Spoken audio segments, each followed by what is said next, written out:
বিশ্ব সংবাদে আপনাদের স্বাগত। শুরুতেই সংবাদ শিরোনাম, পরে বিস্তারিত। দখলদার ইসরায়েলি বাহিনী এবং ফিলিস্তিন পুরোদমে যুদ্ধ চলছে, জানিয়ে দেব আমাদের হাতে আসা সর্বশেষ আপডেট আন্তর্জাতিক সংবাদ। প্রথমেই সংবাদ শিরোনাম, প্রথমেই জানিয়ে দেব জব্দ সেই ইসরায়েলি জাহাজের ক্রুদের ছেড়ে দেবে ইরান, দাবি রিপোর্টে।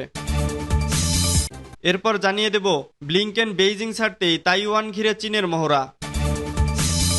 এদিকে মোদি ও মমতার কথার লড়াই। এরপর জানিয়ে দেব যে কারণে ইউক্রেনের রেল ব্যবস্থাপনায় হামলা বাড়িয়েছে রাশিয়া।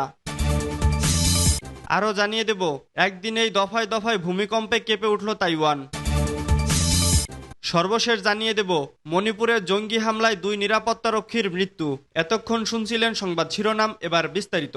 তবে অনুরোধ থাকবে ভিডিওটিতে একটি লাইক করবেন এবং কমেন্ট করে জানিয়ে দিবেন এই ভিডিও সম্পর্কে আপনাদের মূল্যবান মন্তব্য। জব্দ সেই ইসরায়েলি জাহাজের ক্রুদের ছেড়ে দেবে ইরান, দাবি রিপোর্টে। গত 13 এপ্রিল হরমুজ প্রণালী থেকে জব্দ ইসরায়েল সংশ্লিষ্ট জাহাজের ক্রুদের ছেড়ে দেবে ইরান। দেশটির পররাষ্ট্রমন্ত্রী হোসাইন আমির আবদুল্লাহিয়ান এই আশ্বাস দিয়েছেন বলে গণমাধ্যমের প্রতিবেদনে দাবি করা হয়েছে। ইরানি গণমাধ্যমের বরাত দিয়ে কাতার ভিত্তিক সংবাদ মাধ্যম আল জাজিরার প্রতিবেদনে দাবি করা হয়েছে, ইরানের পররাষ্ট্রমন্ত্রী হোসাইন আমির আবদুল্লাহিয়ান তার পর্তুগিজ সমকক্ষ পাওলো রেঞ্জেলকে বলেছে 13 এপ্রিল জব্দ করা ইসরায়েল সংশ্লিষ্ট কার্গো জাহাজের ক্রু সদস্যরা কনসুলার অ্যাক্সেস পেয়েছেন এবং তাদের ছেড়ে দেওয়া হবে। তিনি আরও বলেন, তেহরানে তাদের রাষ্ট্রদূতদের ইতোমধ্যে বিষয়টি অবহিত করা হয়েছে, তবে কবে তাদের মুক্তি দেওয়া হবে তাৎক্ষণিকভাবে তা জানাননি তিনি। উল্লেখ্য, গত 13 এপ্রিল হরমুজ প্রণালী থেকে পর্তুগালের পতাকাবাহী 25 ক্রু সহ এমএসসি এরিস নামে একটি জাহাজ জব্দ করে ইরানের ইসলামী বিপ্লবী গার্ড কার্পস। জাহাজটি লন্ডন ভিত্তিক জোডিয়াক মেরিটাইমের সাথে যুক্ত।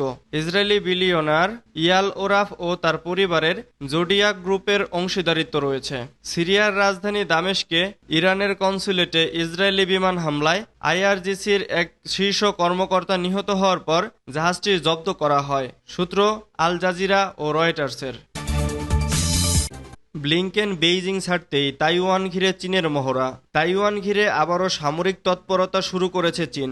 শনিবার 12টি চীনা যুদ্ধবিমান দুই দেশের মধ্যে সংবেদনশীল মধ্যরেখা অতিক্রম করেছে। 3 দিনের চীন সফর শেষে মার্কিন পররাষ্ট্রমন্ত্রী অ্যান্টনি ব্লিংকেন বেইজিং ছাড়ার পরের দিনই এই ঘটনা ঘটল, খবর রয়টার্সের। তাইওয়ানের প্রতিরক্ষা মন্ত্রণালয় জানিয়েছে শনিবার সকাল 9:30টায় তারা 22টি চীনা যুদ্ধবিমান শনাক্ত করেছে। এদের মধ্যে 12টি যুদ্ধবিমান তাইওয়ানের উত্তর ও কেন্দ্রীয় মধ্যরেখা অতিক্রম করেছে। এতদিন এই মধ্যরেখা চীন ও তাইওয়ানের আনুষ্ঠানিক সীমানা হিসেবে কাজ করেছে, তবে তা এখন মানতে রাজি নয় বেইজিং। তাই নিয়মিত চীনা বিমান এই সীমা অতিক্রম করছে। তাইওয়ানের প্রতিরক্ষা মন্ত্রণালয় আরও বলেছে, যৌথ যুদ্ধ মহড়া চালিয়েছে চীনারা। এই সময় যুদ্ধবিমানের সঙ্গে যুদ্ধজাহাজও ছিল, তবে তাইওয়ানের যুদ্ধবিমান ও জাহাজ যথাযথভাবে জবাব দিয়েছে। যদিও ঠিক কিভাবে এই জবাব দেওয়া হয়েছে তা জানানো হয়নি। বিশ্বমঞ্চে তাইওয়ানের সবচেয়ে বড় মিত্র যুক্তরাষ্ট্র। দুই দেশের মধ্যে কোনো কূটনৈতিক সম্পর্ক না থাকলেও তাইওয়ানের সবচেয়ে বেশি অস্ত্র সরবরাহ করে ওয়াশিংটন। তবে তাইওয়ানের সঙ্গে যুক্তরাষ্ট্রের এই সখ্য ভালো চোখে দেখে না চীন। দুই দেশের সম্পর্কের ক্ষেত্রে অন্যতম বড় ইস্যু হলো তাইওয়ান। তাইওয়ানকে নিজেদের অংশ বলে মনে করে চীন। একসময় চীনের মূল ভূখণ্ডের সঙ্গে একে যুক্ত করার কথা জানিয়েছিল বেইজিং। এমনকি প্রয়োজন হলে বল প্রয়োগের মাধ্যমে এটি বাস্তবায়নের হুঁশিয়ারি দিয়ে রেখেছে চীন। মোদি ও মমতার কথার লড়াই। ভারতের প্রধানমন্ত্রী নরেন্দ্র মোদি নির্বাচনী প্রচারণায় পশ্চিমবঙ্গে এসে এক জনসভায় রাজ্যের নানা অনিয়ম দুর্নীতির জন্য মুখ্যমন্ত্রী মমতা বন্দ্যোপাধ্যায়কে নিশানা করেছেন। অন্যদিকে মমতা বন্দ্যোপাধ্যায়ও আরেকটি জনসভায় নরেন্দ্র মোদির কড়া সমালোচনা করেছেন। এ অবস্থায় রাজ্যটিতে রাজনৈতিক মেরুকরণ বাড়ছে। বিবিসি লিখেছে, মোদি এমন এক সময় পশ্চিমবঙ্গে জনসভা করলেন যখন রাজ্যটিতে শিক্ষাক্ষেত্রে দুর্নীতি মামলায় প্রায় 26,000 ব্যক্তি চাকরি হারিয়েছেন। এ নিয়ে পশ্চিমবঙ্গে রাজনীতিতে তোলপাড় চলেছে।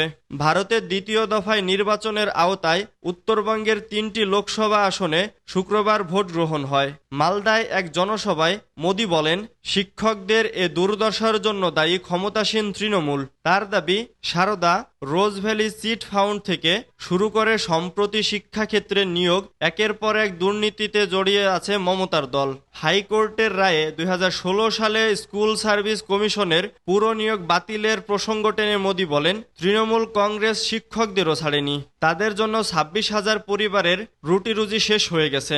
অন্যদিকে চাকরি বাতিলের জন্য আবারও বিজেপিকেই দায়ী করলেন মুখ্যমন্ত্রী মমতা বন্দ্যোপাধ্যায়। শুক্রবার মেদিনীপুরের নির্বাচনী জনসভা থেকে বিজেপিকে কাঠগড়ায় তুলে তিনি বলেন, তারা চাকরিহারাদের দুর্দশার জন্য দায়ী, রাজ্য কিন্তু চাকরিহারাদের পাশেই আছে।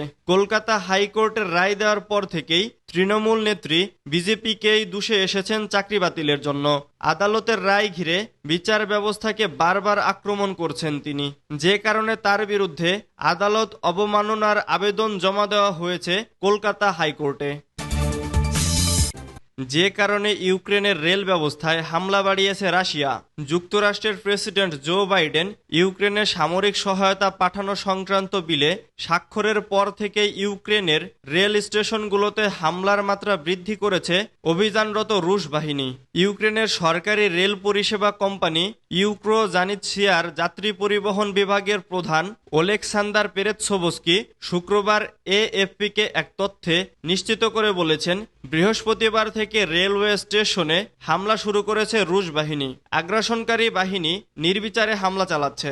ইতোমধ্যে তাদের ছোড়া ক্ষেপণাস্ত্র গোলায় রেল পরিষেবা বিভাগের অন্তত 3 জন কর্মী নিহত হয়েছেন। আহত হয়েছেন আরও 4 জন কর্মী, 10 জন যাত্রীও আহত হয়েছেন, এএফপিকে বলেছেন ওলেকসান্দার পেরেতসোভস্কি। তবে পুরো ইউক্রেন জুড়ে রেল স্টেশনগুলোতে হামলা করছে না রুশ বাহিনী। এখন পর্যন্ত পোল্যান্ড সীমান্ত অঞ্চল এবং দনেৎস্ক প্রদেশের স্টেশন ও রেল নেটওয়ার্কে ক্ষেপণাস্ত্র ড্রোন নিক্ষেপ করা হচ্ছে। একদিনেই দফায় দফায় ভূমিকম্পে কেঁপে উঠল তাইওয়ান। একদিনে কয়েক দফা ভূমিকম্পে কেঁপে উঠেছে তাইওয়ান। স্থানীয় সময় শুক্রবার মধ্যরাতে কমপক্ষে 10 বার ভূমিকম্প অনুভূত হয়েছে। এর মধ্যে সবচেয়ে শক্তিশালী ভূমিকম্পটির মাত্রা ছিল 6.1। তাইওয়ানের কেন্দ্রীয় আবহাওয়া বিভাগ এ তথ্য নিশ্চিত করেছে। এএফপির এক প্রতিবেদনে এ তথ্য জানানো হয়। তবে কয়েক দফা ভূমিকম্প আঘাত হানলেও কোনো সুনামির সতর্কতা জারি করা হয়নি। সবচেয়ে শক্তিশালী ভূমিকম্পটি আঘাত হেনেছে স্থানীয় সময় মধ্যরাত 2:21। এর গভীরতা ছিল 24.9 কিলোমিটার। এর আগে কয়েক দফা ছোট আকারের ভূমিকম্প আঘাত হানে। এছাড়া পূর্ব উপকূলের হুয়ালিনের সিটি থেকে প্রায় 40 কিলোমিটার দূরে মধ্যরাত 2:49 আরও একটি শক্তিশালী ভূমিকম্প আঘাত হানে। এর গভীরতা ছিল 18.9 কিলোমিটার। তাইওয়ানের আবহাওয়া সংস্থা জানিয়েছে, শনিবার মধ্যরাতের পর মোট 9 বার ভূমিকম্প আঘাত হেনেছে বলে খবর পাওয়া গেছে। জাতীয় দমকল সংস্থা জানিয়েছে, এখন পর্যন্ত কোনো ক্ষয়ক্ষতির খবর পাওয়া যায়নি। মণিপুরে জঙ্গি হামলায় 2 নিরাপত্তারক্ষীর মৃত্যু। উত্তর পূর্ব ভারতের রাজ্য মণিপুরে বিচ্ছিন্নতাবাদী গোষ্ঠীর হামলায় মৃত্যু হয়েছে 2 নিরাপত্তারক্ষীর। নিহতরা কেন্দ্রীয় বাহিনী সেন্ট্রাল রিজার্ভ পুলিশ ফোর্সের সদস্য। এই হামলায় সিআরপিএফ এর আরও 2 সদস্য গুরুতর আহত হয়েছেন। শুক্রবার দিবাগত রাতে রাজ্যটি বিষ্ণুপুর জেলার নারায়ণসেনা এলাকায় নিরাপত্তা বাহিনীর উপর অতর্কিত হামলা চালায় বিচ্ছিন্নতাবাদী গোষ্ঠীর সদস্যরা। পুলিশ সূত্রে খবর, শুক্রবার দিবাগত রাত 2:15 এই হামলার ঘটনা ঘটে। বিচ্ছিন্নতাবাদী গোষ্ঠীর সদস্যরা সিআরপিএফ সদস্যদের লক্ষ্য করে বোমা ছোড়ে। একটি আউটপোস্টে কর্মরত ছিলেন সদস্যরা। ওই বোমা বিস্ফোরণে এই হতাহতের ঘটনা ঘটে। নিহত ও আহত সদস্যদের সিআরপিএফ এর 128 নম্বর ব্যাটালিয়নের সদস্য এবং তারা নারায়ণসেনা এলাকায় কর্মরত ছিলেন।